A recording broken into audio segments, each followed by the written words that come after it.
The beginning of young athletes' careers often starts during their senior season. But what happens when the season gets taken away from you? We asked 3 Eastern girls soccer seniors who faced the devastation of a temporary incapacitating injury. They went from scoring hat tricks to adjusting their dreams to find new parameters and finding a way to stay motivated through it all. We would have opened up the season #1 in New Jersey, which we haven't done before. And then all of a sudden we started getting the hits, and expectations changed. Hi, my name's Devin Shapira. My name is Emily Eustace. My name is Cleo Kokolis. I'm a senior at Eastern. I'm a 4-year varsity player for Eggs Soccer. I am a senior at Eastern High School. And I tore my ACL June 10th of 2021. I was one of the 4 that tore their ACL. We all kind of went through the same thing together. So I've been playing soccer since as long as I can remember. I started at some intramural league when I was little and just fell in love with it. I loved the pace of the game, I loved the friendships, I loved the memories, and then I realized I was decent at it and kept with it, and ever since I've been in love with it. So I started playing soccer maybe about 5 years old. My mom just put me on the field and said, go play. And it means a lot to me, and I think after my injury, I realized how much it does mean to me. I started at Cherry Hill. It was like a little 3v3. From there, they just saw that I was really passionate about the sport, and then I went through Voorhees, and then I tried out for my first club team around like 5th grade, and then from there, it's just been a forever thing. So that day was the final game of my season. I was at a college soccer ID camp. I was a little tired. It was really, really hot. We got moved to turf field. We're the only team to get moved to turf for some reason. So there was only 5 minutes left of the game. We were up by probably 4. I had a hat trick in the game. Everything was going great. And then one play, I was chasing after a girl, and my knee got trapped between her legs, and I just felt a snap and a pop, and I hit the ground, and I instantly knew something was wrong. I must have slipped on the grass and hyperextended my knee, and I went down, but when I tried to get back up, I couldn't walk. My leg just felt like jello. And I was just dribbling the ball. I took way too long. I don't know why. I've never done this before. Next thing you know it, a girl just took me out, and everything went black. And the first thing I told my dad is, I think I tore my ACL. And I fell to the floor crying. I couldn't breathe. I was hyperventilating, and I was like, this is it. Well, first you need to get ready for surgery. So typically you would schedule surgery maybe about 3 weeks after the injury.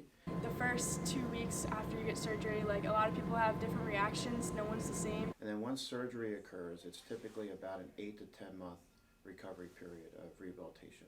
So my skills definitely didn't come back to me. Just something basic as lifting my leg. I remember right after surgery, I was sitting on the couch for most of the day, and I was so frustrated with myself because I couldn't lift my leg. And I think in that moment I realized that my life was changed. So in the beginning, it's basically just getting back your range of motion. So you learn, you forget how to walk, how to jump, how to run. You forget how to do everything right after the surgery. So you have to learn how to straighten your leg again. You have to learn how to walk. You have to do everything all over again.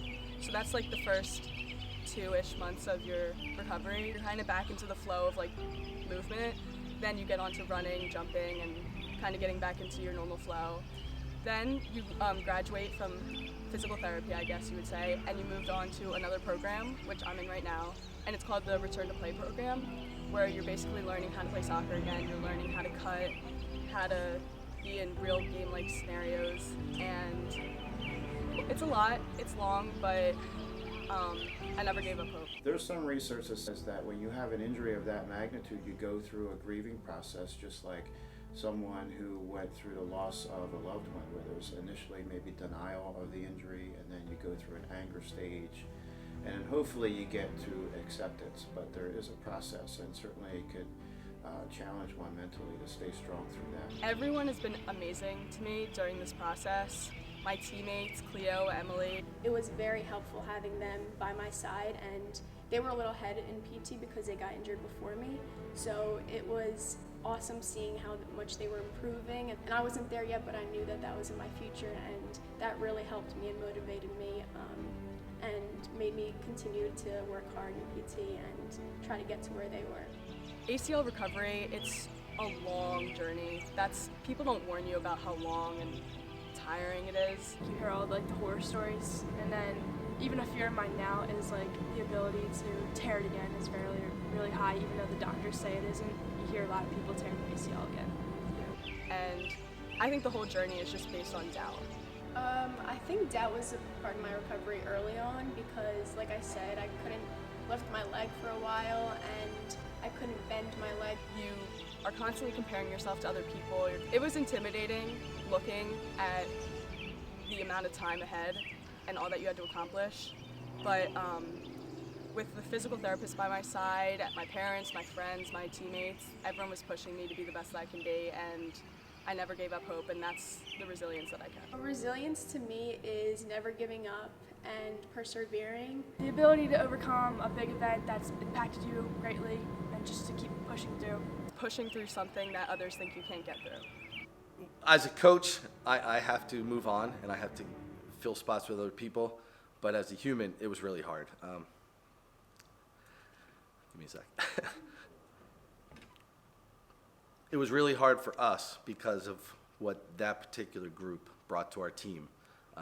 They're not just normal players. They never made it about themselves. Like, they always wanted the team just to keep going. They always made everyone stay better. Like, even if like they were going through so much, like they had like a rough physical therapy session, or like it was like getting hard for them, like you wouldn't even know because they were such amazing captains still, and they just kept the team going, even when it wasn't even about us.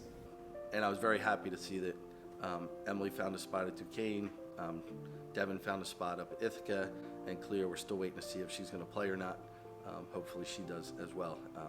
But they'll all be ready to go health-wise, that's for sure.